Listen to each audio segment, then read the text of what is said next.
Assalamualaikum warahmatullahi wabarakatuh. Selamat pagi menjelang siang Bapak Ibu hebat. Kali ini kita berjumpa lagi di kegiatan dialog kita, berbagi praktik baik yang materi ini sangat baik sekali dan sangat bagus untuk kita dengarkan dan semoga ini bisa kita implementasikan.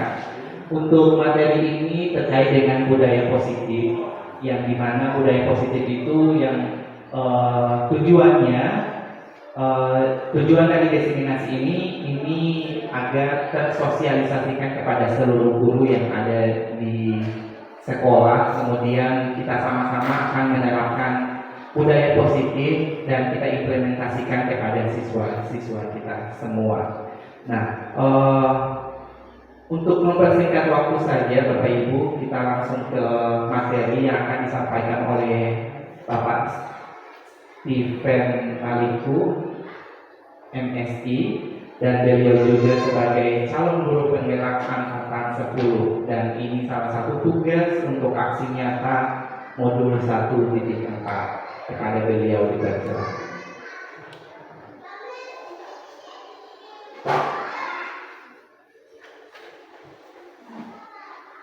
Oke, assalamualaikum warahmatullahi wabarakatuh.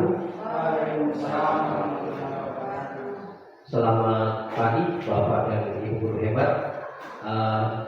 Izinkan saya untuk hari ini dalam kegiatan Kombel Dialog, saya akan mendefinisikan, saya akan berbagi praktik baik dengan Bapak Ibu semua tentang budaya positif yang seperti disampaikan oleh Pak Malik bahwa ini dibahas dalam modul 1.4. Dalam modul budaya positif ini saya akan berbagi praktik baik tentang pertama disiplin positif, kedua teori motivasi, hukuman dan penghargaan, kemudian keyakinan kelas, kebutuhan dasar manusia, posisi kontrol, dan segitiga restitusi. Namun sebelum kita mulai pada budaya positif, saya akan berbagi tentang paradigma belajar. Paradigma belajar saat ini adalah pembelajaran dengan paradigma baru yang merupakan pembelajaran yang dirancang berdasarkan prinsip pembelajaran berdiferensiasi, sehingga para peserta didik belajar sesuai dengan kebutuhan mereka berdasarkan tahap perkembangan sesuai dengan teori psikologi modern untuk mewujudkan profil pelajar Pancasila.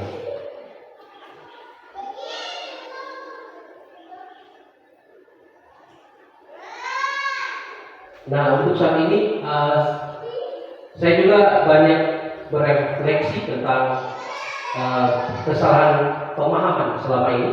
Selama saya jadi guru kurang lebih sekitar 12 tahun, banyak hal yang ternyata setelah mempelajari modul ini, banyak hal yang tidak sesuai. Seperti yang pertama, guru beranggapan bahwa guru dapat mengontrol murid. Kemudian kita beranggapan bahwa semua penguatan positif efektif dan bermanfaat. Juga kita beranggapan bahwa kritik dan membuat rasa bersalah mampu menguatkan karakter peserta didik. Kita juga merasa bahwa kita sebagai orang dewasa berhak untuk memaksakan agar anak tersebut dapat ikut sesuai dengan apa yang kita harapkan. Nah, untuk kurikulum merdeka kita merubah cara pandang. Yang awalnya realitas, ya, kebutuhan kita sama, kita berpikir bahwa kebutuhan kita sama. Saat ini kita harus berpikir bahwa kebutuhan kita berbeda. Masing-masing peserta didik membutuhkan kebutuhan yang berbeda. Kemudian semua orang melihat hal yang sama. Yang kedua, nah untuk sekarang kita melihat bahwa setiap orang memiliki gambaran yang berbeda. Setiap peserta didik memiliki gambaran yang berbeda. Dulu kita mencoba mengubah orang agar berpandangan sama dengan kita. Saat ini kita berusaha untuk memahami pandangan orang lain tentang dunia. Dahulu kita perilaku buruk dilihat sebagai suatu kesalahan. Saat ini semua perilaku pasti memiliki tujuan. Kalau dulu orang lain bisa mengontrol kita bisa dikontrol oleh orang lain. Saat ini hanya kita yang dapat mengontrol diri kita sendiri. Jadi kita tidak dapat mengontrol peserta didik kita, karena hanya mereka yang bisa mengontrol diri mereka sendiri. Kemudian pemaksaan ada pada saat rujukan gagal. Kita membujuk peserta didik itu dan mereka tidak bisa menerima, maka kita bisa melakukan paksaan. Kalau tidak dilakukan, saya tidak akan berikan nilai ini. Tetapi untuk saat ini, kolaborasi dan konsensus menciptakan pilihan-pilihan baru. Jadi kita lebih banyak di kolaborasi dengan peserta didik.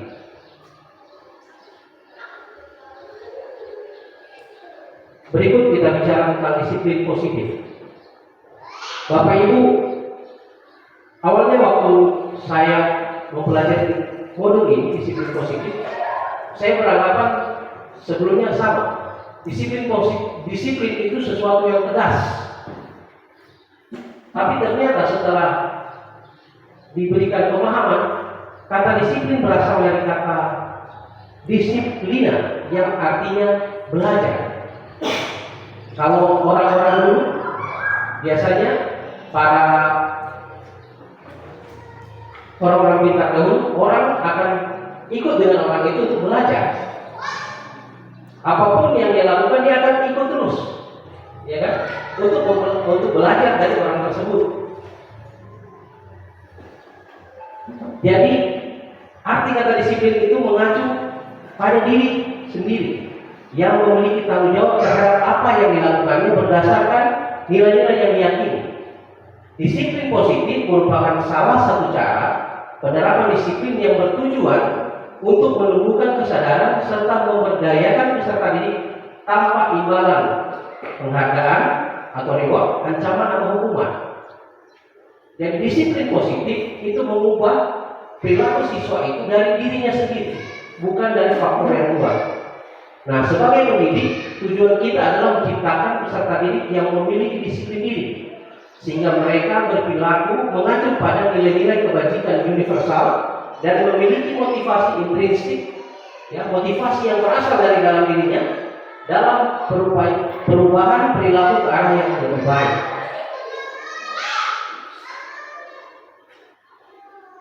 Berikut adalah nilai-nilai kebajikan.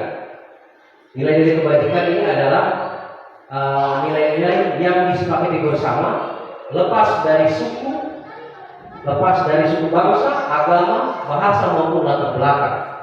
Berikut adalah contoh nilai-nilai kebajikan institusi atau organisasi.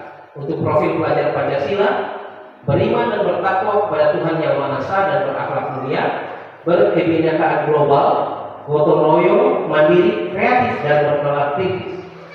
Kemudian Ibu Primary Years program itu ada toleransi, rasa hormat, integritas, mandiri, menghargai, antusias, empati, keingintahuan, kreativitas, kerjasama, percaya diri dan komitmen. Untuk keterampilan hidup, life skill, dapat dipercaya, lurus hati, pendengar yang aktif, tidak merendahkan orang lain dan memberikan yang terbaik dari diri.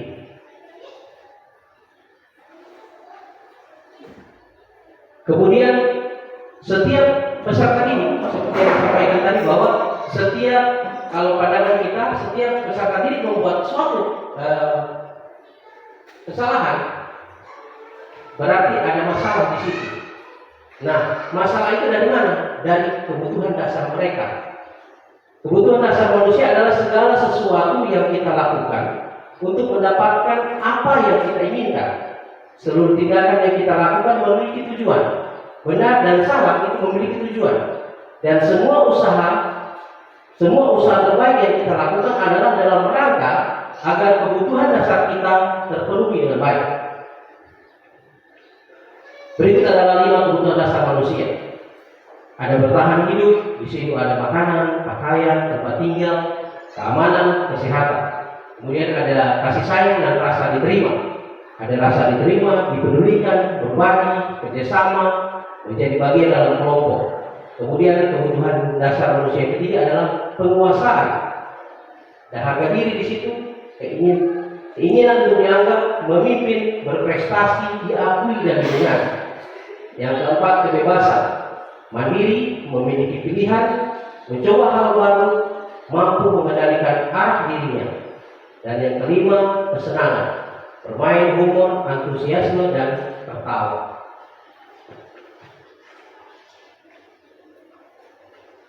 Motivasi perilaku manusia itu ada 2, motivasi ekstrinsik dan motivasi intrinsik. Nah, kalau pengalaman yang lalu-lalu, kita mungkin akan lebih banyak kepada motivasi ekstrinsik, di mana peserta didik berusaha untuk tidak melanggar peraturan supaya mereka terhindar dari hukuman atau ketidaknyamanan, atau peserta didik berupaya untuk mendapatkan nilai terbaik agar mereka bisa mendapatkan penghargaan dari orang lain, apakah dari guru atau dari orang tua. Nah, motivasi yang sebenarnya yang paling baik adalah motivasi intrinsik, yaitu untuk menjadi orang yang mereka inginkan dan menghargai diri mereka sendiri dengan nilai-nilai yang mereka percaya. Jadi dengan mereka menghargai diri mereka dan mereka meyakini nilai-nilai yang mereka percaya, maka dimanapun mereka, kapanpun, dimanapun, pasti mereka akan melakukan hal-hal yang baik. Tidak perlu nanti melihat, oh ada Pak Stephen di situ, jadi mau isi bagi di dalam. Kalau yang begitu kan berarti mereka juga termotivasi secara ekstrinsik. Melihat Ali yang rambut gondrong masa kuning, ya kan?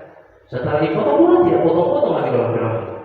Karena motivasinya bukan dari dalam diri, bukan menghargai diri mereka, tapi hanya takut untuk mendapatkan hukuman atau hanya berbuat baik untuk mendapatkan imbalan atau penghargaan.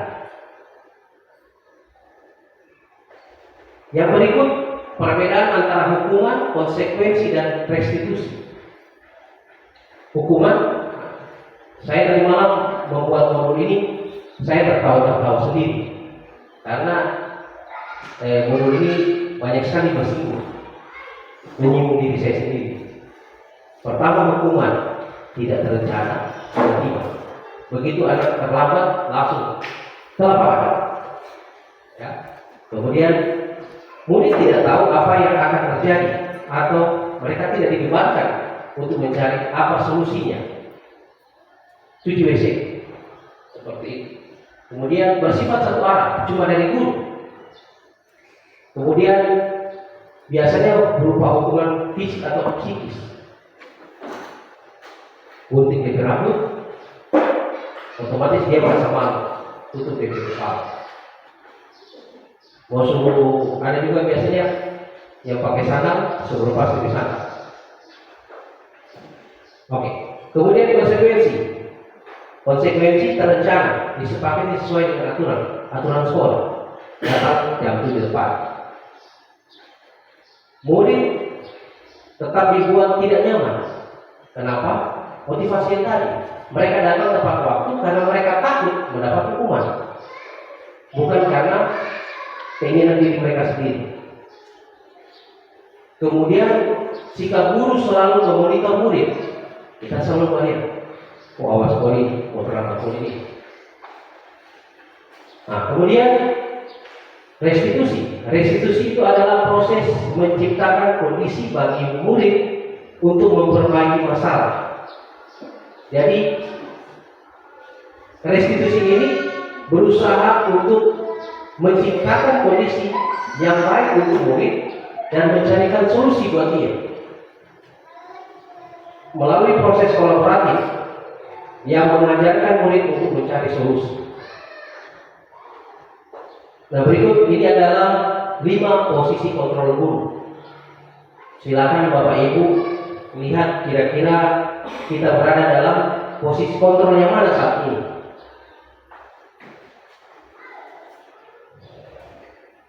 Apakah buku? Saya tidak masuk di buku karena sering mengambil tindakan yang mudah-mudahan secepatnya bisa berubah. Kemudian membuat merasa bersalah. Biasanya ini ibu-ibu. Biasanya ketua jurusan ini biasa membuat merasa bersalah dari siswa. Kemudian sebagai teman ini biasa bapak-bapak yang biasa dengan siswa terlalu dekat sehingga posisi kontrol kita lebih sebagai teman. Kemudian ada pemantau dan manajer. Nah, berikut. Nah, untuk posisi kontrol sebagai penghukum dan membuat orang merasa bersalah, itu membuat peserta didik melakukan hal-hal baik untuk menghindari hukuman. Mereka melakukan hal-hal yang baik hanya karena untuk menghindari hukuman. Kemudian untuk posisi kontrol sebagai teman dan pemantau, ini membuat peserta didik itu mengharapkan imbalan atau mereka terlalu tergantung pada orang lain, tergantung pada guru itu. Kalau guru itu ada, dia akan berbuat baik. Kalau tidak, kalau pasulah seperti itu. Nah, posisi yang paling bagus adalah posisi sebagai manajer. Dengan posisi kita sebagai manajer, maka peserta didik itu akan menghargai diri mereka sendiri. Dengan mereka menghargai diri mereka sendiri, dia tidak tergantung dengan siapapun dan dimanapun dia akan selalu berbuat yang terbaik untuk dirinya. Nah, materi berikut adalah keyakinan kelas. Mengapa keyakinan kelas? Mengapa keyakinan kelas dan mengapa bukan peraturan kelas? Salah satu perbedaan kunci dari keyakinan kelas adalah penghindaran dari kalimat-kalimat negatif. Seringkali peraturan kelas ada kontrak belajar mencantumkan larangan-larangan dan sanksi-sanksi yang dapat menciptakan atmosfer yang kurang positif.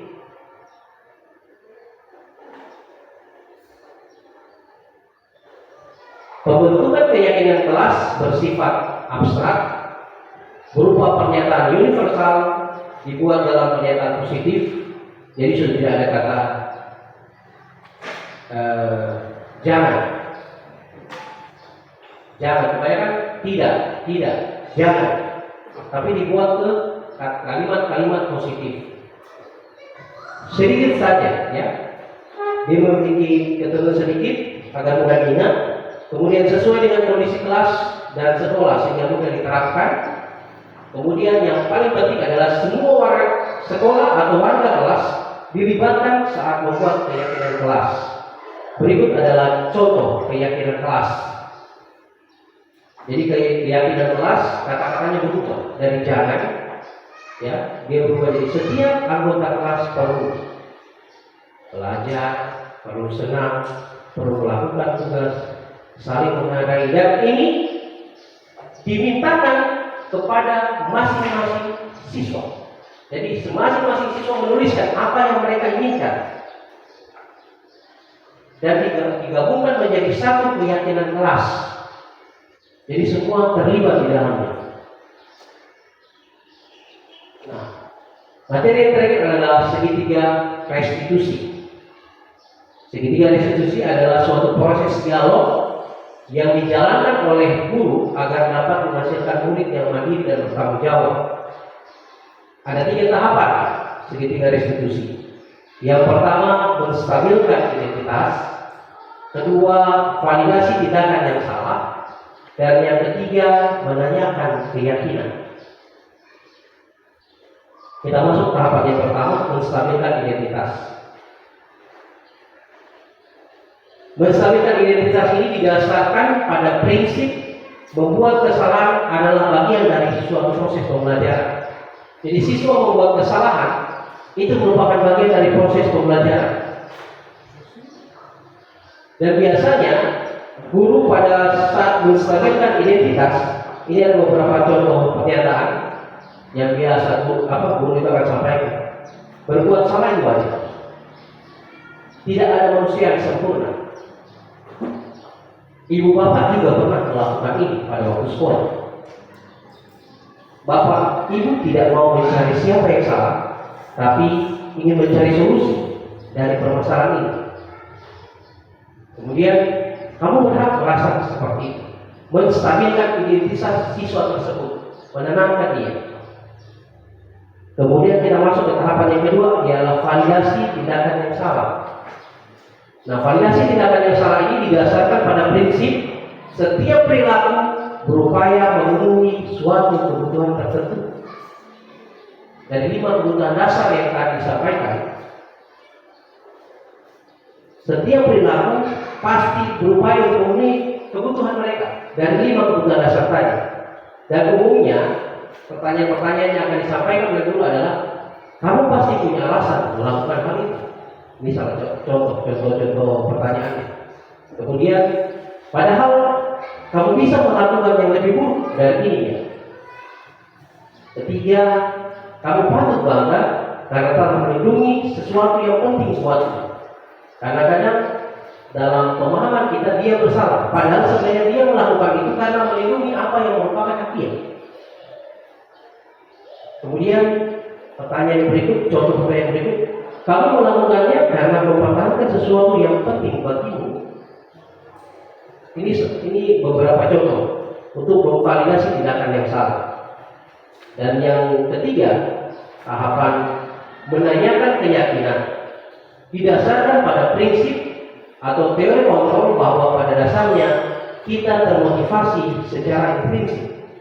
Dimotivasi dari dalam diri kita. Motivasi yang paling baik adalah motivasi dari dalam. Pertanyaan-pertanyaan yang ditanyakan adalah, apa keyakinan kelas kita? Nilai-nilai apa yang telah kita sepakati bersama? Ditanyakan kembali kepada siswa. Tapi sebelum ini dilakukan, kita harus membuat suatu keyakinan kelas. Seperti apa kelas yang ideal menurut kamu?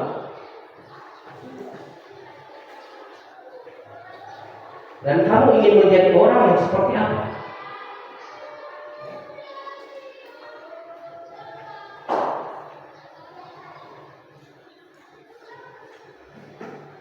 Sebagai penutup, dalam penerapan program disiplin positif, hendaknya guru memiliki standar kepribadian, profesional dan sosial yang baik, di mana guru mampu merefleksikan dirinya dalam posisi kontrol saat ini. Bagaimana perjalanan dirinya sebagai manajer yang menuntun murid-muridnya menjadi insan yang mandiri, merdeka dan bertanggung jawab sesuai standar nasional pendidikan. Terima kasih. Dikembalikan kepada moderator. Ya baik, sangat menarik sekali materi tentang budaya positif yang di dalamnya ada tentang disiplin, kemudian keyakinan kelas, posisi kontrol guru. Jadi posisi kontrol guru itu ada 5, yaitu sebagai penghukum, membuat merasa bersalah, sebagai teman, pemantau, dan manajer. Kemudian ketika kita mendisiplinkan siswa, kita menggunakan yang namanya segitiga restitusi, yang dimana ada 3 tahapan yang tadi sudah dijelaskan oleh Mas Bebek. Nah, untuk posisi kontrol guru itu mungkin kita merefleksi diri kita sebagai guru, selama ini kita di posisi apa ya sekarang ini, atau selama ini apakah sebagai penghukum, membuat merasa bersalah sebagai teman, pemantau, dan manajer. Tapi untuk di sini di posisi kontrol guru itu pun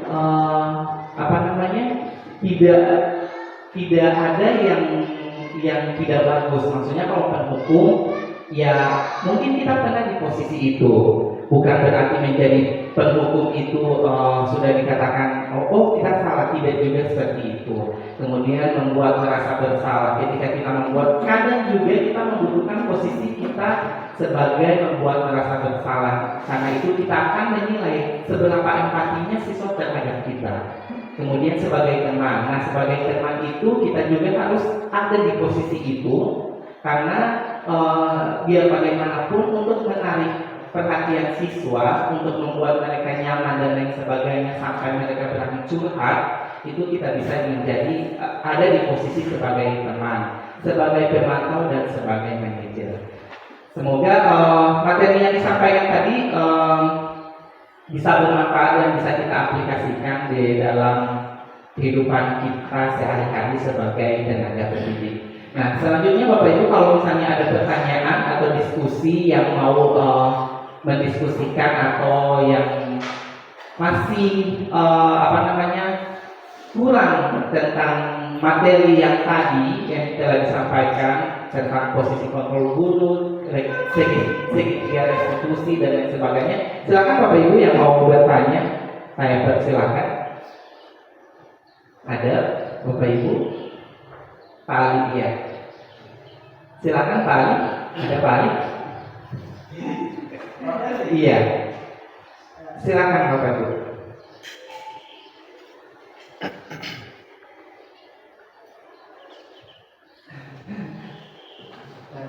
Oh iya, kita ke Pak dulu. Iya, kita sharing ya, namanya juga dia berbagi praktik baik. Ya, terima kasih. Assalamualaikum warahmatullahi wabarakatuh. Dan selamat siang, salam sejahtera. Jadi menyimak yang sudah disampaikan oleh Pak Sedat tadi, ini cukup menarik untuk kita karena memang hal-hal seperti ini kan yang akan menjadi tolak ukur kita untuk keberhasilan baik dari segi proses pembelajaran maupun di sisi lain kita sebagai pendamping atau pembimbing. Berhubungan dengan 5 posisi kontrol guru ini kan sebenarnya implementasinya kita sudah pelajari di platform Merdeka Mengajar.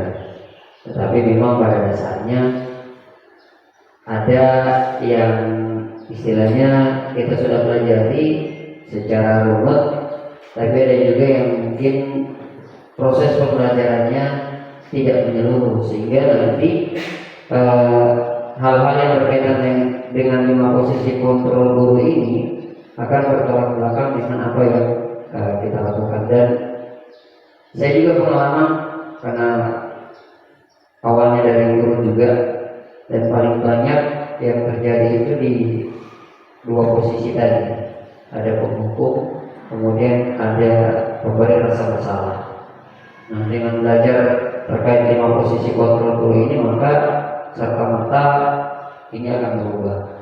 Dan saya berharap mudah-mudahan 5 posisi kontrol ini akan bermanfaat untuk kita, dan tidak hanya intinya pada salah satu aspek saja, tetapi mungkin kelima aspek ini bisa jalan dengan pertimbangan-pertimbangan tertentu. Olehnya harapannya Pak Steven mungkin bisa membagi informasi bukan hanya secara lisan saja, tetapi dalam bentuk materi kepada Bapak Ibu lainnya, sehingga ini juga akan menjadi satu bentuk apresiasi untuk sekolah kita ke depan. Karena memang pada dasarnya hal-hal seperti inilah yang perlu untuk kita dapatkan. Jadi kalau belajar sendiri itu mungkin agak susah, tapi kalau coba kita belajar bersama, kita membagi pengalaman, insya Allah itu akan bermanfaat. Kemudian yang kedua tentang segitiga restitusi juga, mungkin ini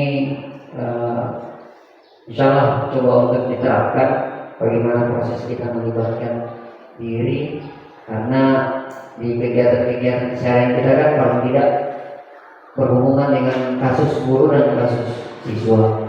Nah, 2 kasus ini yang notabene-nya selalu dan sering terjadi. Olehnya penerapan segitiga restitusi yang kita ambil itu apakah sudah sejalan dengan apa yang kita lakukan atau berdasarkan pengalaman yang kita lakukan atau tidak. Jadi mungkin saja kalau untuk pertanyaan tidak ada, karena ini adalah seri kita berbagi praktik. Terima kasih. Assalamualaikum warahmatullahi wabarakatuh. Waalaikumsalam warahmatullahi wabarakatuh.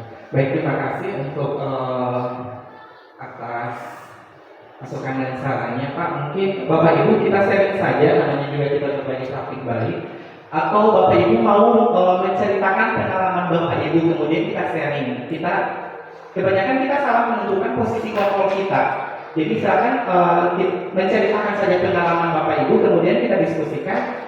Mungkin Bapak Ibu apakah ini benar atau salah, atau kalau misalnya pada saat itu saya ada siswa yang seperti ini, kemudian yang saya lakukan seperti ini. Nah, posisi kontrol pada saat itu saya sebagai apa? Mungkin kita bisa sharing seperti itu saja Bapak Ibu. Ya, Pak Ali ada? Ya, oke.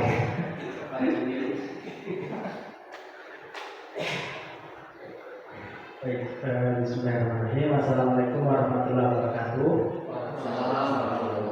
Materi ini sangat menarik yang perlu kita bahas.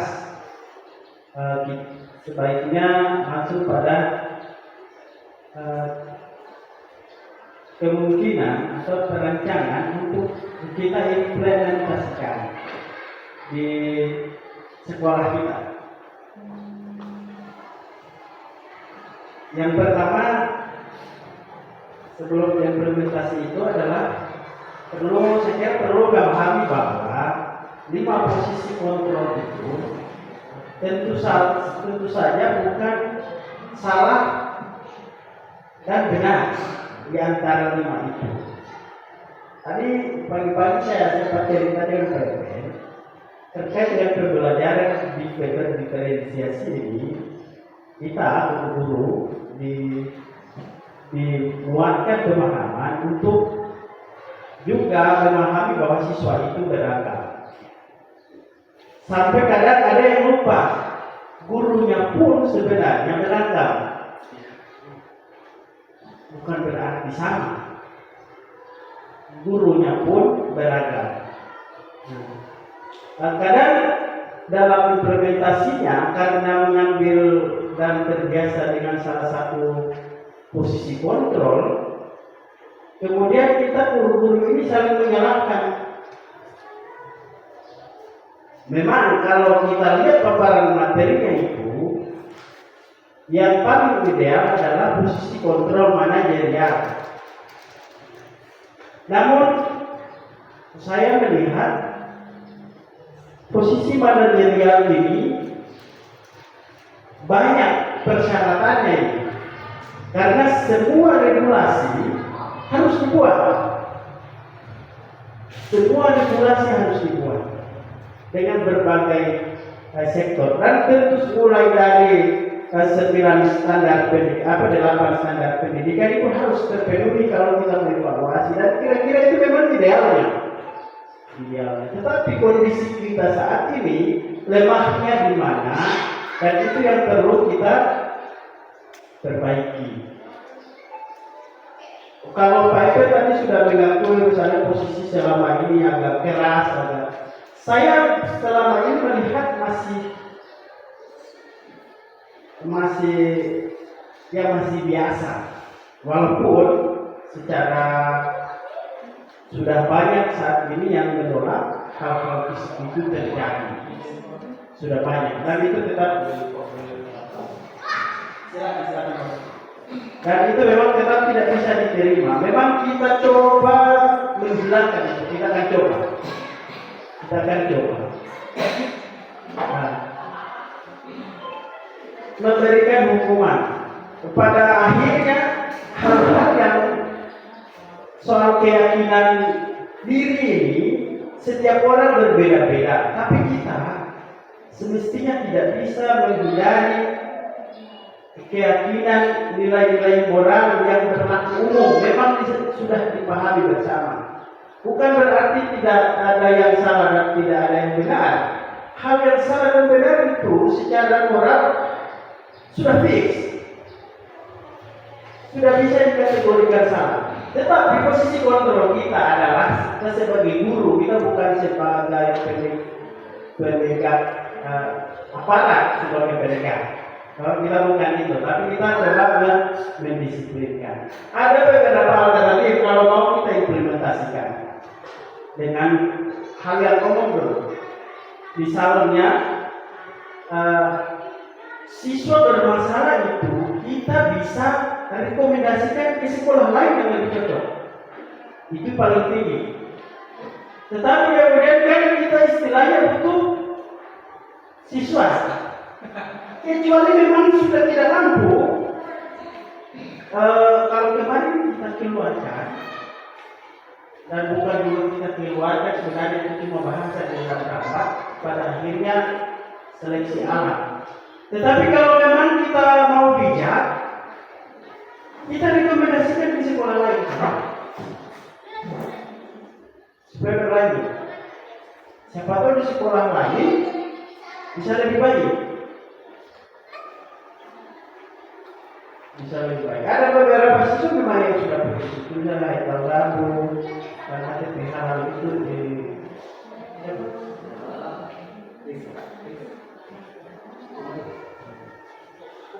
kalau ini yang sekarang yang dulu yang kasus saya ungkapkan di sini yang kasusnya pencurian itu. Oh iya. Sebenarnya itu kita bisa dijaki dengan direkomendasikan di sekolah lain supaya pendidikannya tidak kalau mau kita bijaki. Kalau tidak, akhirnya ya begitu. Kedua, kita juga sering berpikir bagaimana orang tuanya sudah tidak mengontrol. Saya mengevaluasi, kalau saya refleksi, kita di sini selain penerimaan rapor, yang paling umum kita undang orang tua itu kalau siswa bermasalah. Sebenarnya ini juga program kesiswaan. Mestinya ada program kesiswaan. Misalnya orang tua siswa menjadi guru atau menjadi pemateri itu perlu kita lakukan. Kalau ada soal sarana prasarana kita mati-matian tidak cukup dana. Padahal dengan pendekatan bersama orang tua siswa dan prinsip gotong royong kalau dipahami, asal sekolah ini mau terbuka dan transparan terkait dana yang ada, pasti cukup. Kemudian kita tawarkan obat gotong royong dengan orang tua siswa, bisa saja ada kemungkinannya. Kalaupun tidak, ya berarti kita harus terima itu. Kita harus terima konsekuensi untuk disiplin positif. Kalau yang di dalam kelas itu saya kira kita sudah punya modal, sudah punya waktu yang lama untuk memahami peserta didik yang di dalam kelas. Kita pasti kalau dengan materi-materi begini kita akan terus berefleksi, Tentu saja tidak ada yang sudah perfect, tentu saja. Yang terakhir adalah masalah nilai. Masalah nilai. Ini sudah menjadi keyakinan anak-anak. Ya, bukan lagi anak-anak, kita guru juga harus 80 Pak. Padahal itu terlalu tinggi. Saya sering bilang ini terlalu tinggi. Harus 90 terlalu tinggi. Sesuaikan saya dengan standar kompetensi. Dan kalau memang mau dibijaki, jangan terlalu tinggi. Tidak mau teruji tidak sesuai kompetensi serius. Ada 90. 90 ini so. Hampir itu. Kalau memang kita mau menerapkan prosesnya adalah tadi berdiferensiasi, anak-anak diberi kebebasan. Kalau standar prosesnya begitu, tapi kalau kita mau menerapkan standar nilai akhir, boleh kita berdebat dan nilai akhirnya memang kita bisa capai 90 bisa dengan model hukuman dan perketat, dengan model dipantau terus. Tapi kalau dengan kebebasan mandiri, nilai juga kadang sudah anak-anak. Jadi kita yang tentukan pada akhirnya yang mau angka-angka boleh saja tentunya, tapi Ini. Kalau saya bilang dulu bidang SMK dan secara nasional di rapor itu artinya itu diakui secara nasional 60 itu cukup. Kalau waktu masih pakai standar 60 itu. Kemudian kompetensi dari jurusan SMK itu 70. Dan itu wajar itu. Kalau dalam masa sampai 90 itu wajar. Kalau standar prosesnya berorientasi nilai akhir boleh. Tapi kalau berorientasi proses sudah saja itu. Kasih bervariasi. Masalah di dalam kelas ada anak-anak yang memprotes, silakan didatangi. Jangan apa. Kadang guru juga yang memprotes guru lain, jangan yang dikasih. Di dalam kelas biarkan kalau memang dia berprotes, suruh dia yang datang ke guru yang bersangkutan. Bukan guru lain yang diprotes guru yang lain. Ada guru memprotes guru yang lain. Biarkan anak itu kalau dia berperang, berani saja menghadap supaya dijelaskan. Boleh saja begitu, kecuali dalam forum seperti ini. Dapat koreksi, kita saling merefleksi terkait dengan pemberian nilai di sana ini. Mungkin itu dari saya dan guru-guru lain. Mungkin ada. Demikian. Assalamualaikum warahmatullahi wabarakatuh. Ya, terima kasih Pak Ali. Mungkin sekedar sharing ada 3 poin yang saya garis bawahi tentang diferensiasi, kemudian nilai dan posisi kontrol guru kita dan bagaimana kita untuk menangani siswa yang bermasalah. Nah, saya kembalikan ke pemateri, mungkin ada sharing juga masukan. Terima kasih. Memang sebenarnya saya berharap bahwa rekan-rekan guru itu kita bisa berkumpul hari ini. Karena memang ini ada beberapa hal yang mau disampaikan dan sangat urgent mengenai budaya positif ini. Yang pertama, kita sudah masuk pada semester ini. Semester ini adalah semester kenaikan kelas. Yang jadi masalah, kurikulum merdeka, dia tidak berbicara tentang siswa tidak. Tidak ada cerita siswa tunggal kelas. Sekarang, kenapa saya ingin semuanya ada? Sekaligus kita bisa share permasalahan-permasalahan siswa-siswa kita. Kalau mau ikut aturan yang sudah kita sepakati di dokumen 1 dan dokumen 2, itu di dokumen 1 itu bicara bahwa 16 kali tidak hadiran siswa tersebut sudah tidak kelas. Yang terjadi sekarang ini siswa banyak yang tidak mencapai angka ini, bahkan mungkin bisa diprediksi kurang lebih sekitar 50% siswa kemungkinan tidak naik kelas kalau kita ikut aturan itu. Nah, seperti yang Pak Ali sampaikan kemarin bilang, saya pada waktu penulisan rapor juga saya was-was. Penulisan ijazah saya was-was. Was-wasnya begini, nilai ini jauh sekali punya selisih, sehingga pada waktu mungkin Bapak Ibu tidak terlalu betah, tapi begitu saya rankingkan,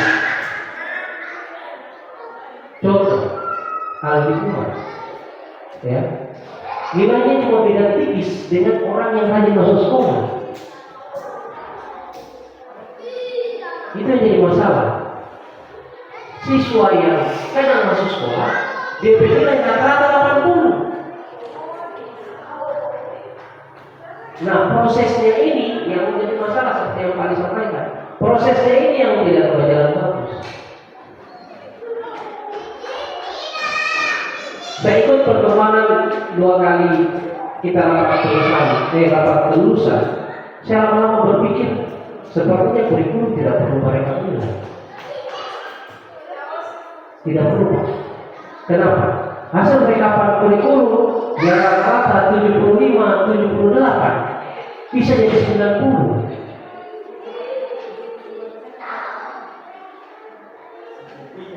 Iya, seketika. Iya. Ini gunanya Kumpel sebenarnya. Kita mau bahas tentang itu. Salah satu posisi kontrolnya kita di mana. Dan terus terang kita sudah tidak bisa sekeras kemarin. Ya kan? Saya kemarin sudah mulai melonggarkan itu kenapa? Memang posisinya kita sekarang sudah tidak bisa sekeras kemarin. Kenapa? Pertama, melindungi diri sendiri. Ya kan? Kita mau berkeras, orang tua tidak terima. Ya kan? Siapa yang mau terima? Kita sendiri mau terima. Ya kan? Kita mau ambil posisi kontrol sebagai penghukum. Kita tidak tahu contoh. Saya pernah kemarin itu kasih hukuman. Saya tidak tahu kalau siswa itu sakit. Muncul. Nah, sekarang posisi kontrol yang paling aman adalah sebagai manajer. Posisi kontrol sebagai manajer maksudnya begini. Kita berusaha bagaimana, mungkin akan ada berpikir itu sudah terlambat. Tapi mungkin daripada tidak sama sekali, lebih baik kita terlambat. Kita berusaha memotivasi peserta didik kita untuk supaya dia termotivasi bahwa dia belajar, dia sekolah itu untuk dirinya sendiri. Sebagai peserta didik yang sekolah saat ini, motivasinya datang ke sekolah cuma karena takut ada orang tua. Ya, kebanyakan itu cuma ke sekolah daripada cuma bawa dia di rumah, lebih sekolah. Tidak ada motivasi bahwa memang saya sekolah untuk diri saya sendiri. Kalau motivasi dari dalam diri sendiri sudah tercipta, maka siswa tersebut pasti akan melakukan sesuatu yang baik. Dia akan tepat waktu, dia akan mengerjakan tugas-tugas yang diberikan.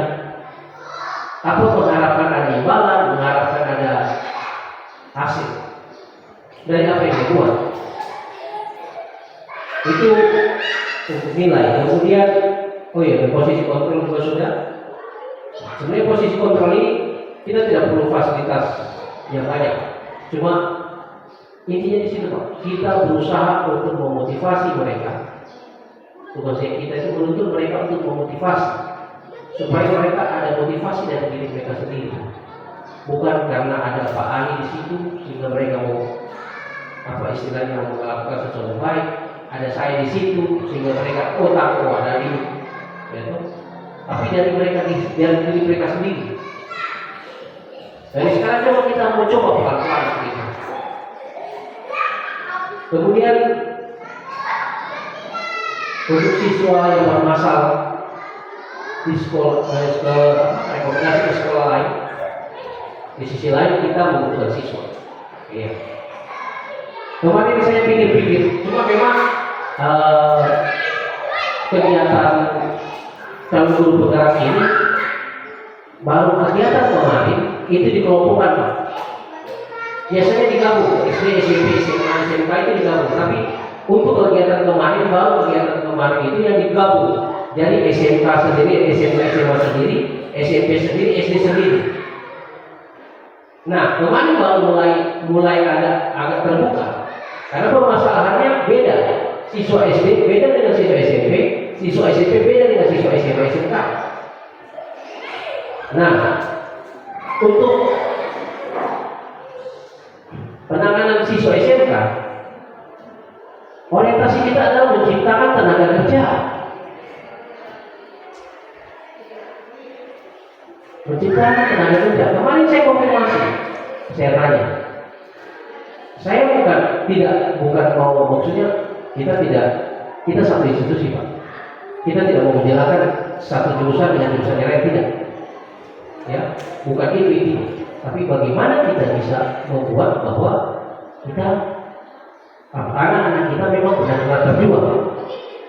Kan intinya SMK itu berjuang lebih siswa kan. Dalam arti yang positif, lulus bisa kerja. Nah, kebanyakan yang kerja di IGL kebanyakan dari jurusan AT. Kenapa di situ? Padahal untuk contoh IGL ini juga butuh jurusan-jurusan yang lain sebenarnya kan. Kenapa? Nah, waktu awal penerimaan banyak juga siswa dari jurusan yang lain dari TKJ, RPN yang masuk ke IGL, tapi tidak bertahan. Kenapa tidak tahan? Ya, yang sudah posisi gagas seperti kemarin ya Pak, DPLC cuma turun, sudah tidak masuk-masuk. Nah, mungkin kita refleksi lagi di jurusan masing-masing, di kelas masing-masing, posisinya seperti apa?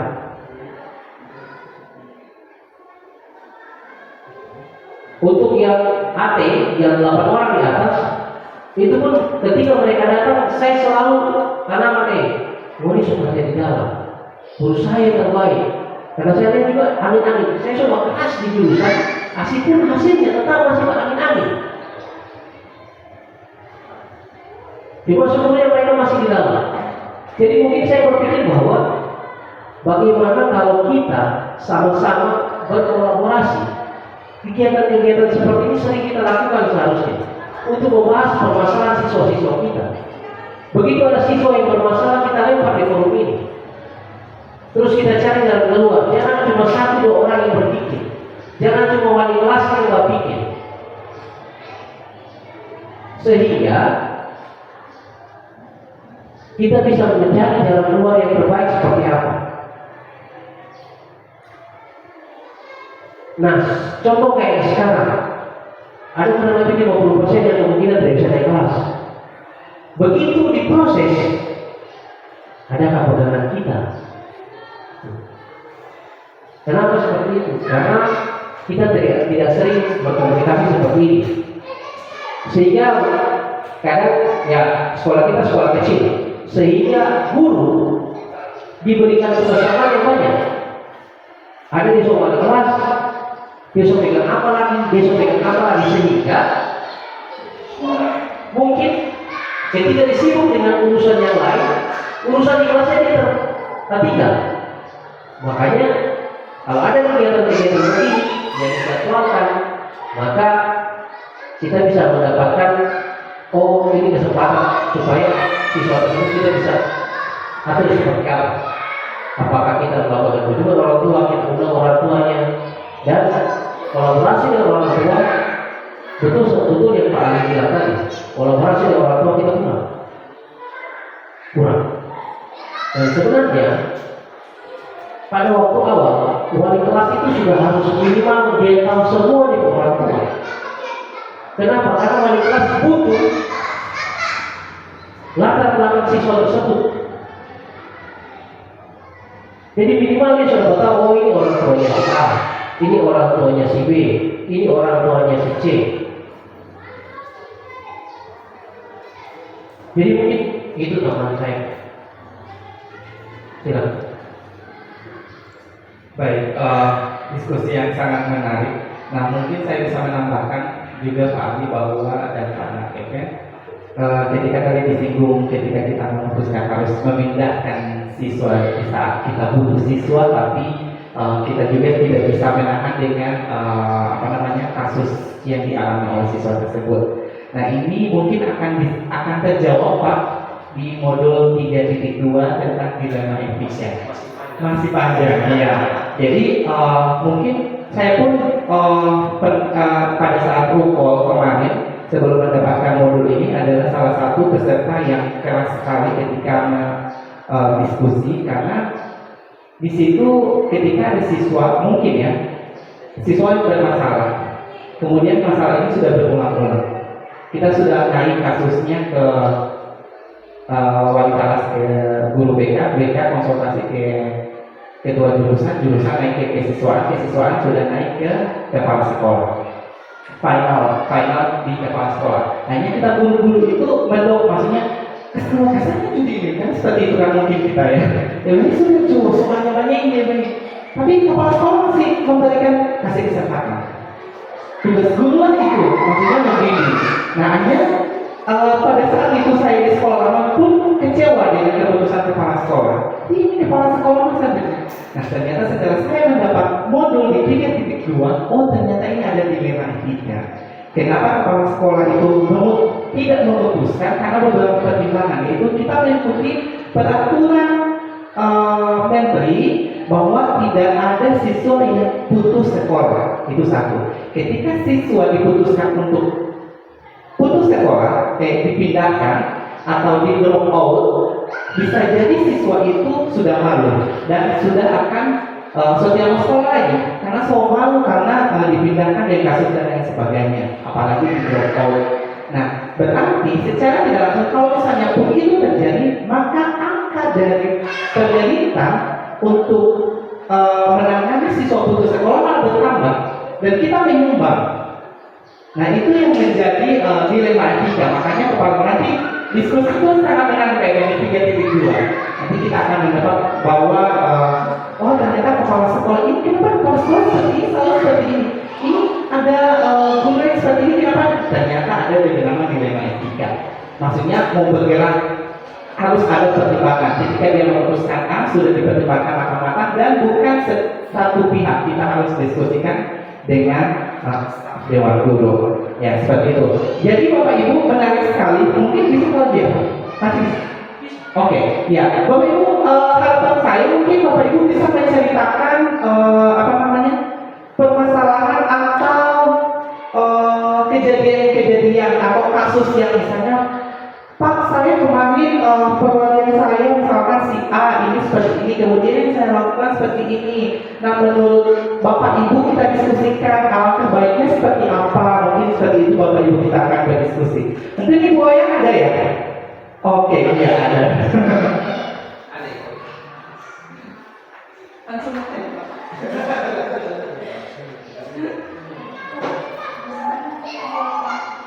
Ya, bismillahirrahmanirrahim. Terima kasih atas ilmunya ya.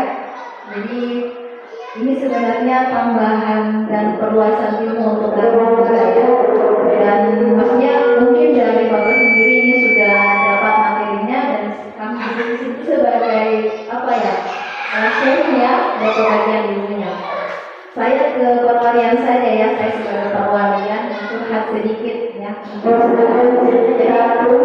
butuh di-share bahwa itu saya juga jadi perwalian banyak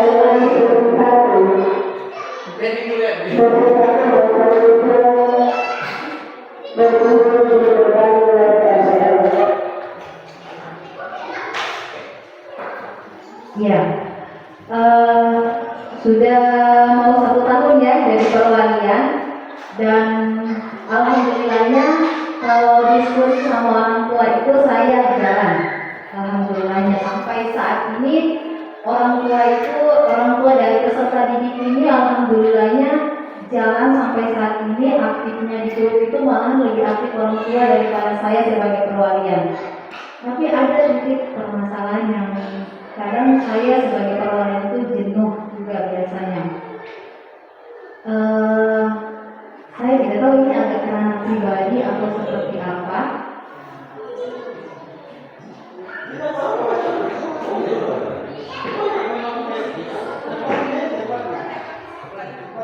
Iya,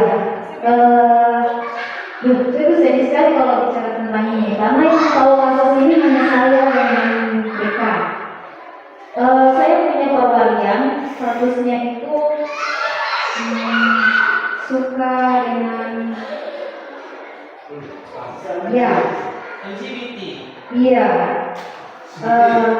Saya sudah undang, saya sudah arahkan, tapi saya jenuhnya itu ini, saya ini ibu apa tidak? Tapi saya sebagai perwalian, saya juga tidak bisa memaksakan. Tapi saya ada beberapa poin yang saya pelajari. Saya mungkin kalau kayak dia mungkin dia kurang terbuka. Tapi saya mendekati orang yang lebih dekat dengan dia lagi. Baru saya masuk ke sahabatnya mungkin. Masuk ke sahabatnya saya dapat informasi. Jadi kalau saya ke sahabatnya ini beda informasinya dengan yang bersangkutan. Kalau yang dari temannya ini detail sekali, tapi darinya ini tidak detail. Saya bingung saya mau percaya yang mana, tapi saya mengambil kesimpulan kayaknya saya mau ke orang tuanya, gitu. Tapi saya bingung, saya mau kembali lagi bilang kalau saya ke orang tuanya, terus gunanya guru BK dan kesiswaan mau kemana sama kepala sekolah, gitu. Terus sampai sekarang saya belum angkat lagi kasus itu karena memang saya dilema. Saya mau ke orang tuanya, sedangkan sekolah dari kesiswaan sama BK dan kepala sekolah itu belum kalau BK sudah turun, tapi kepala sekolah sama kesiswaan saya belum pernah cerita tentang ini. Sebenarnya saya masih dilema, mungkin bisa ada solusi atau poin-poin yang bisa saya kerjakan atau lakukan di kemudian hari untuk kasus yang seperti ini nanti kalau dapat lagi. Terima kasih Pak.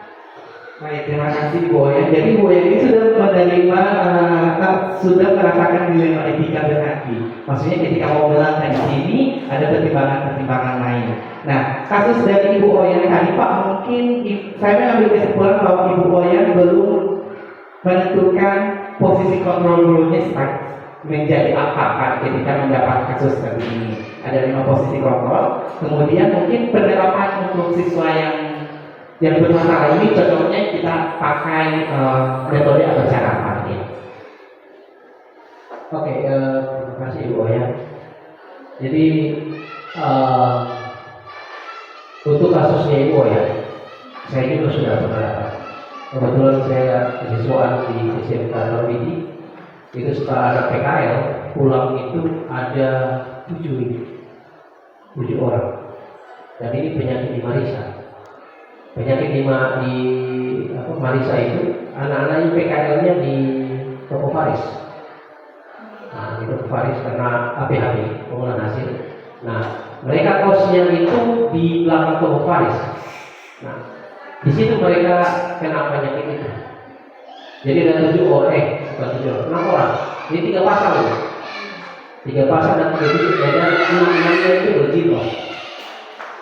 Waktu itu begitu saya dikonfirmasi itu, saya langsung ambil mereka di ruangan.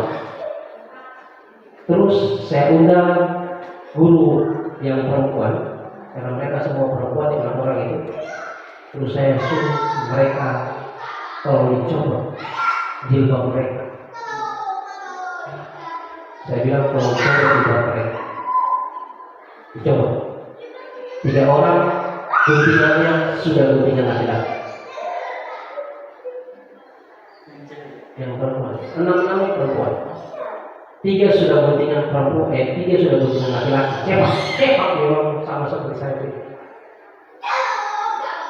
Saya lakukan waktu itu kepala sekolah bilang tolong diselesaikan. Waktu itu kepala sekolahnya Pak Anwar. Saya kasih selesai bagaimana? Saya undang orang tua. Tapi yang saya terima kemarin, saya mau tahu sendiri. Mau berkata-kata, dia terima tidak ada. Saya kan karena hal yang begitu tabu. Maksudnya begini, mereka ini sering tidur di rumahnya temannya mereka itu. Ya, Ibu Oyen kalau ketemu ya kata-kata begitu kok. Nah, saya sudah ada. Iya. Lalu nanti lu sama-sama satu nama.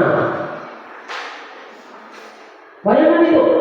Maksudnya pemikiran saya apakah karena orang tua belum paham tentang ini?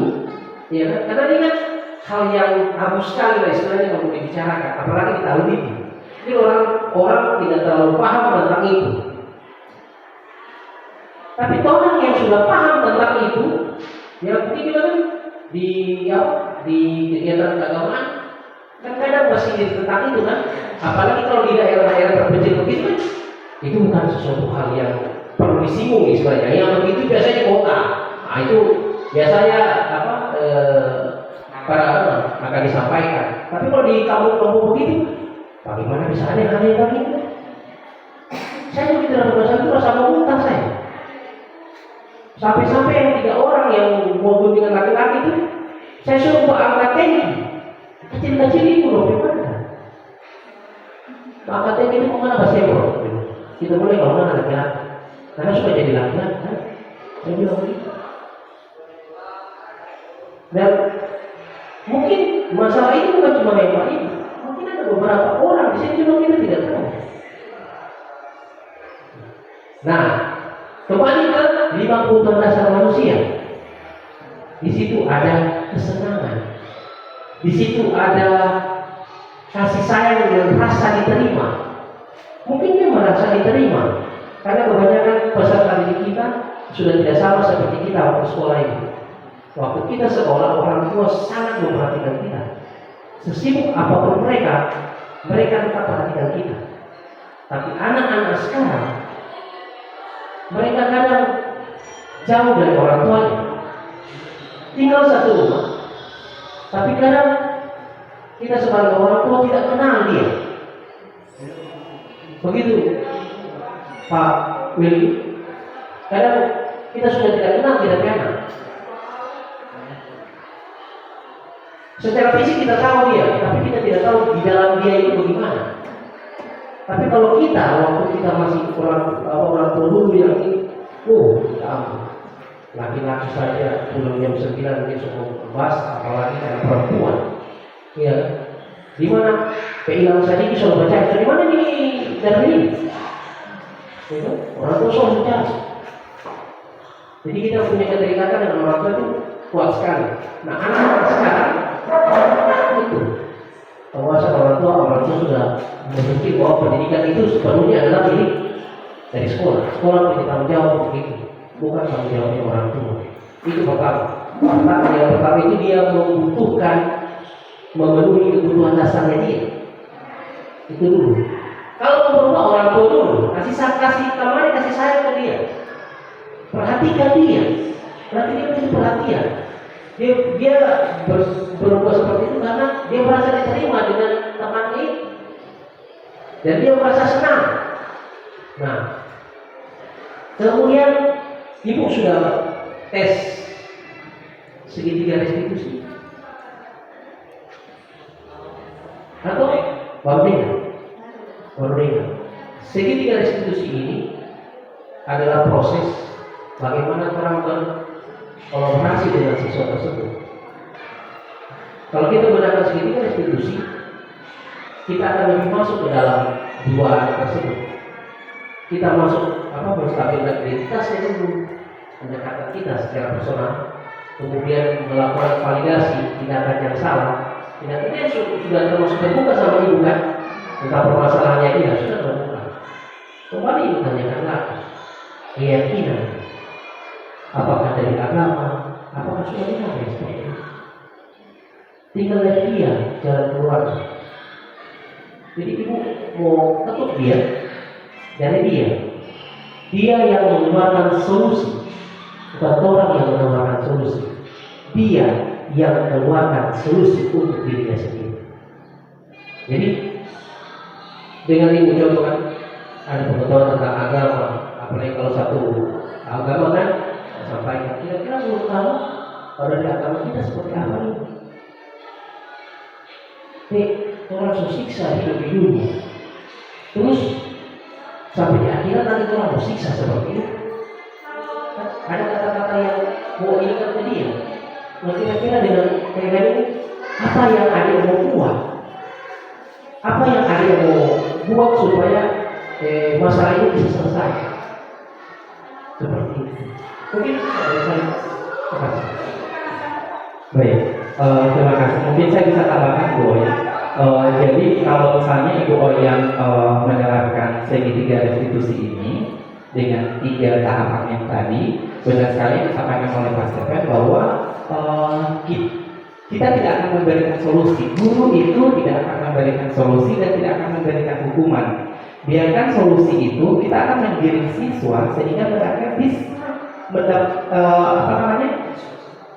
memutuskan solusi apa yang tepat.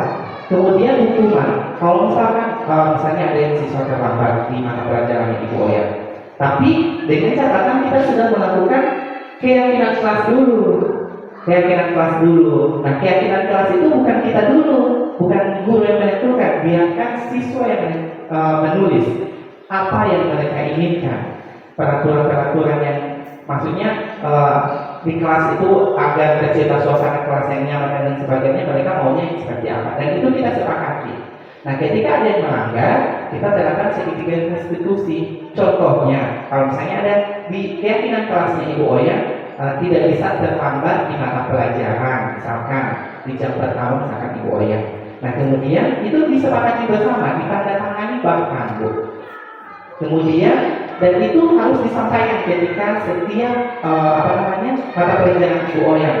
Anak-anak masih ingat keyakinan kelas yang kita buat apa yang pertama seperti itu. Atau bisa juga Ibu Oya bisa tempel di dinding supaya mereka bisa lihat. Nah, kalau misalkan ada siswa yang terlambat, contohnya siswa yang terlambat, Ibu Oya bilang, ini kau terlambat, ini kau harusnya seperti ini. Nah, kita pakai tahapan di 3 restitusi sampai kita yang berangkat. Nah, kira-kira keyakinan apa yang belum kau tunjukkan? Oh, Ibu, saya belum menunjukkan keyakinan yang kita sepakati, yaitu disiplin. Berarti masuk disiplin waktu. Nah, kalau misalkan seperti ini, Ibu Oya akan digali sampai mereka yang akan menentukan. Nah, kalau saya seperti ini, kamu mau seperti apa? Hukuman apa yang kamu inginkan? Jadi kita tanya. Jadi kalau misalkan ada yang terlambat, dia bilang, Pak Guru, saya mau nanya 10 kali. Kau yang pilih, bukan saya yang nyuruh. Karena kau sudah tahu tingkat disiplin, tingkat pelajaran, berarti hukuman apa juga yang tepat yang kau lakukan itu dia sendiri yang pilih. Ketika ada komplain dari orang tua dan sebagainya, kita harus pastikan karena bukan kita yang nyuruh. Siswa itu yang memilih dan berdasarkan keyakinan yang kita buat seperti itu. Kemudian mungkin saran saya juga Ibu Oya bisa menerapkan posisi kontrol Ibu Oya sebagai teman. Di mana Ibu Oya harus menarik hatinya sampai dia terbuka. Ibu Oya tanpa mencari tahu informasi dari luar. Kalau dia sudah percaya sama Ibu Oya, dia curhat, Ibu Oya mungkin bisa masuk di situ. Jadi kepercayaan sebagai teman itu dulu, posisi Ibu Oya sebagai teman. Kemudian Ibu bisa menerapkan posisi sebagai manajer dengan menerapkan segitiga restitusi itu. Mungkin seperti itu. Ada lagi Pak Weli mungkin ada? Tidak. Saya kira ada. Padahal lebih mungkin. Biasanya PJS banyak masalah ya Pak, ya anak-anaknya. Oke, Bapak Ibu terima kasih. Saya rasa cukup ya Bapak Ibu ya.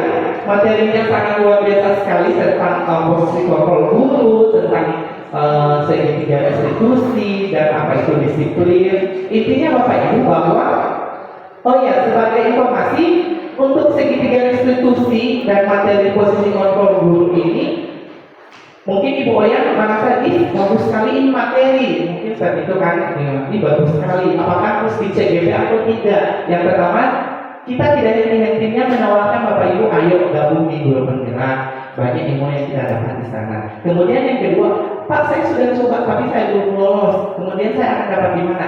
Ini kita akan dapat di PNM.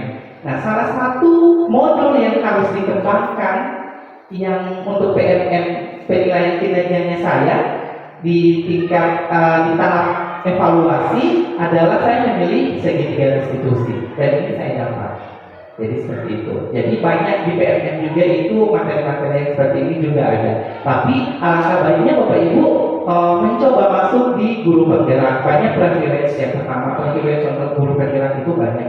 Kemudian yang kedua, ilmunya juga banyak sekali. Dan ternyata kalau misalnya kita berbicara hanya satu sekolah seperti ini, mungkin hanya berputar-putar 4 orang. Orang tidak bisa, ketika kita sudah masuk di ruang kolaborasi, kita akan menemukan permasalahan yang luar biasa ternyata dari sekolah sebelah. Sekolah sebelah kemudian kita akan menentukan solusinya. Seperti itu. Jadi ada lagi Pak atau closing statement? Ada. Oke, jadi pada intinya sebenarnya dari ilmu yang saya dapatkan dari kegiatan Dukung Gerak adalah pertama, kita sebagai guru hanya akan menuntun peserta didik untuk menebalkan tulisan yang ada di dalam dirinya.